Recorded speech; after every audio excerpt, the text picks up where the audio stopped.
Estamos de vuelta, esto es Buenos Días por VPI TV, estamos transmitiendo en vivo, son las 8:11 de la mañana y recibimos en Buenos Días a Simeón Rojas. Él es activista de derechos indígenas y ambientales, investigador de la organización KPKP y además es periodista. Simeón, gracias por apartar de tu tiempo y aceptar nuestra invitación desde Puerto Ayacucho, bienvenido. Muchas gracias, buenos días, a la orden.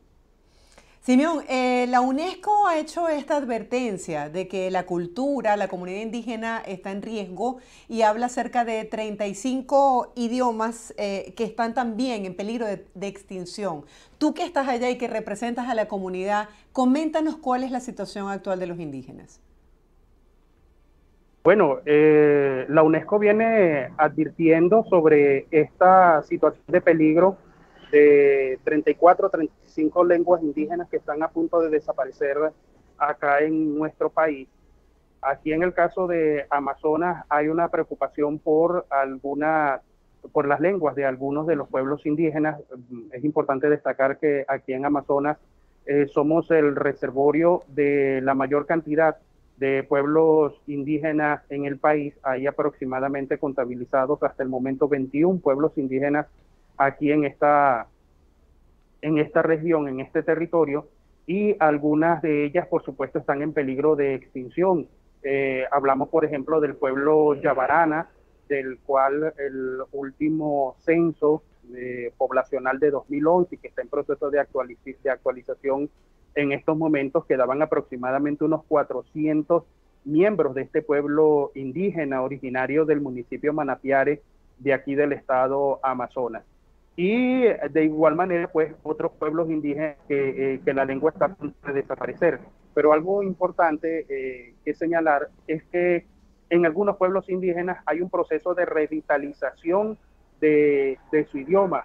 O sea, se han puesto a trabajar para tratar de evitar que su idioma muera, y uno de ellos es, por ejemplo, el pueblo Baré, el cual desde el año 2000 aproximadamente ha iniciado un proceso de revitalización de su idioma, y actualmente aquí en la ciudad de Puerto Ayacucho hay aproximadamente 4 nichos lingüísticos del pueblo Baré, donde se están atendiendo a niños de este pueblo indígena y de las comunidades aledañas, a quienes se les está enseñando el idioma como una manera, pues, de revitalizarlo y de evitar que este idioma muera. Y de igual manera hay también en otros nichos lingüísticos de otros pueblos indígenas, como por ejemplo los Baniba, los Guarequena, y de otros pueblos que están en este proceso de revitalización de sus idiomas.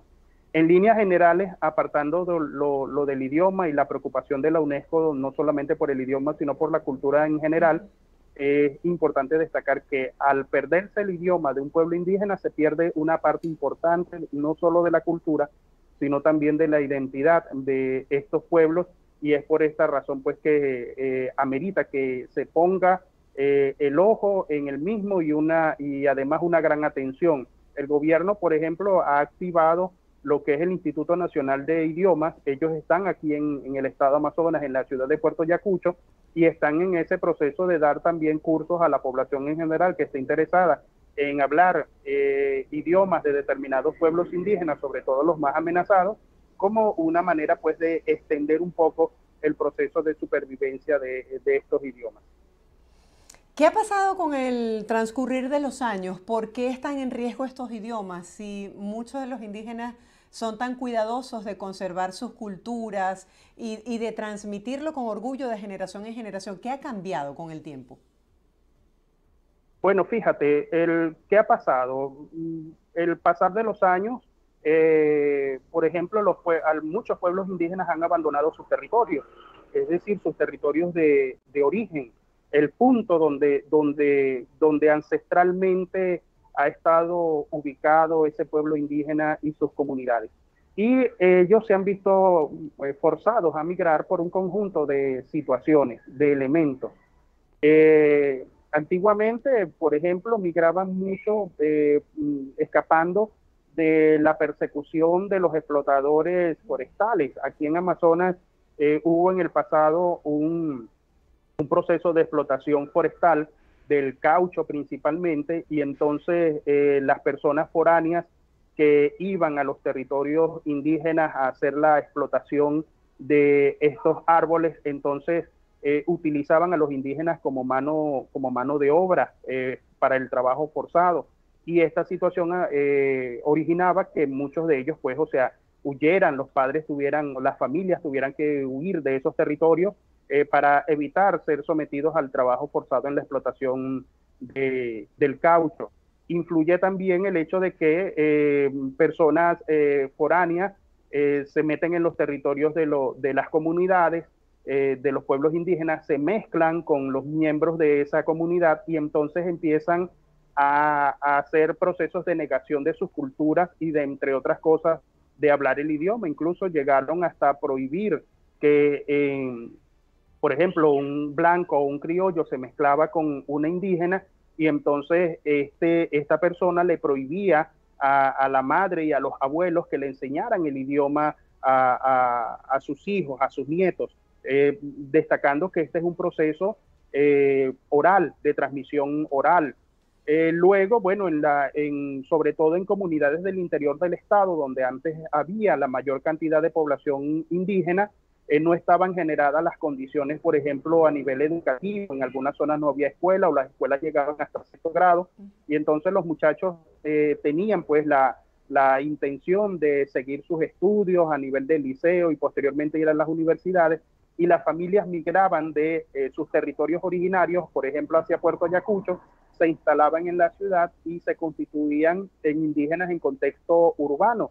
Y entonces tenían aquí que usar, se veían obligados a usar el español, y esto de alguna manera fue incidiendo y mermando en la enseñanza del idioma, en mantener el idioma, pues, de alguna manera se desarraigó el hablar el idioma. Y entonces esta situación, por supuesto que ha tenido un efecto importante en la merma del habla de los idiomas indígenas aquí en Amazonas.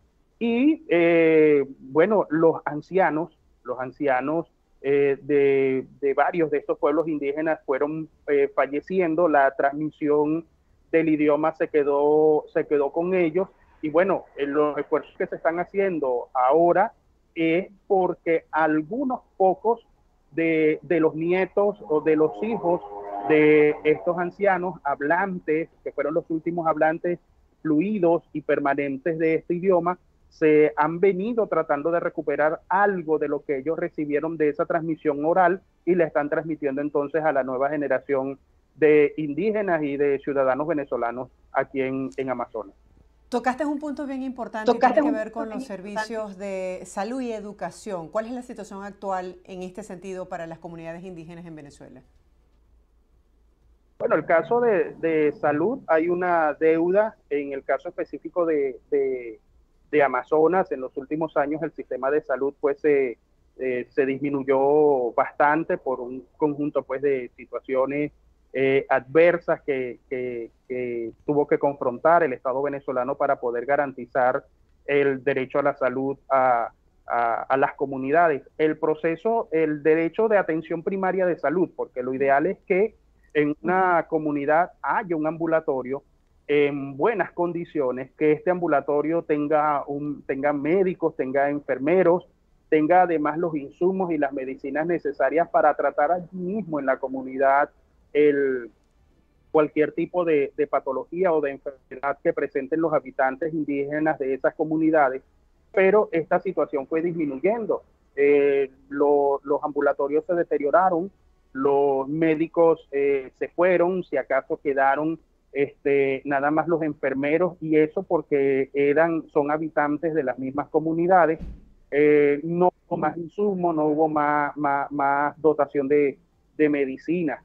Entonces, esta situación lógicamente que ha representado un problema para las comunidades. Vale destacar que en Amazonas tenemos dos hospitales, un hospital general y un hospital materno-infantil. Ambos están ubicados aquí en Puerto Ayacucho. En el resto del interior de los municipios del interior del estado, ahí son ambulatorios tipo 1, 2, 3, principalmente en las cabeceras de los municipios.